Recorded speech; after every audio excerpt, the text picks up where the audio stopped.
Hello everyone and welcome to Scott Dunger's English. I'm Scott Dunger and today is the third edition of British Traditions, and welcome to you all who are joining me for the very first time. Now, British Traditions is all about looking at traditions here that we have had in Britain for many years. Well, actually, in some cases, many centuries. And before we look at our tradition for today, I'd like to say a huge thank you to everyone out there who has liked, shared, watched and subscribed to the channel so far. Your support is greatly appreciated from wherever you watch the channel from around the world. I can't thank you all enough for your amazing support. I hope you all enjoy and learn something new from the third edition. Our tradition is Bonfire Night or Guy Fawkes Night. You can use one or the other, it doesn't matter which one you use.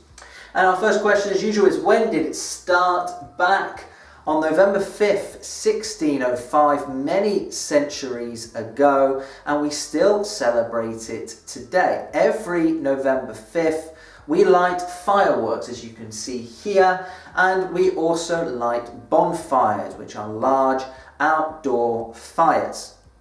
Now you might be asking yourself, okay, that's why it's called Bonfire Night, but why is it called Guy Fawkes Night? Well, the reason it's called Guy Fawkes Night is because it involves this gentleman just here who played a huge role in this historic tradition, and I'll explain to you very soon exactly what he was involved in.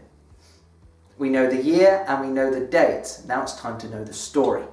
So let's have a look at it. It is a long story, so I have simplified it here with 4 facts about it. So the first one is, in 1605, 13 men planned to blow up the Houses of Parliament to kill James I and his government. This was due to a religious dispute that these men had against the government. Now, the leader of this group of men decided that violence was the answer. So that's how he came up with this plan. So the second one is, the men put 36 barrels of gunpowder under the House of Lords.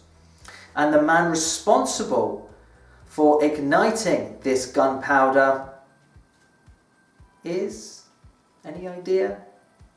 Yeah, you may have already known this, but it is Mr. Guy Fawkes, and he's in our third fact here. Guy Fawkes was caught before igniting the gunpowder and was tortured and executed in 1606.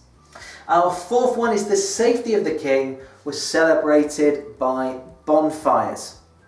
As you can see here, we also have fireworks, which are also used to celebrate the safety of the king. Now it's time to look at our last question, which is, do I recommend it? Well, yes, I do. I do recommend it. It is worth going outside to the city that you live in or to the town and listen to the fireworks, see the fireworks in the sky. There are some fantastic displays to see. So I certainly do recommend it, and as you know, it is only on November 5th when this happens. So it only happens once a year, and there are times, I don't know if you can see with this image, hopefully you can, then this is a bonfire. This is a bonfire, and here is a model of Mr. Guy Fawkes, because in many people's minds, Guy Fawkes was rightfully tortured and executed. But depending on which side of the fence that you sit on, some people actually believe that Guy Fawkes is a hero and he should be admired by many because he tried to destroy the government. So make your own mind up about that one. So that is known as a bonfire. So I certainly do recommend it. I hope everyone has enjoyed and learned something new from the third edition of British Traditions, and you can now do some research about this online if you are looking to learn a little bit more about this tradition. There are also books that you can read about it, as well as a film called V for Vendetta. I highly recommend it. I really enjoyed it when I watched it. If you have watched it already, tell me in the comment section below what you think about it, and also about what we have had a look at today with this tradition. Tell me in the comment section below. Don't hesitate, share with me your opinion. Now remember, don't forget to subscribe, like and share the channel if you haven't already. And remember, the 5th of November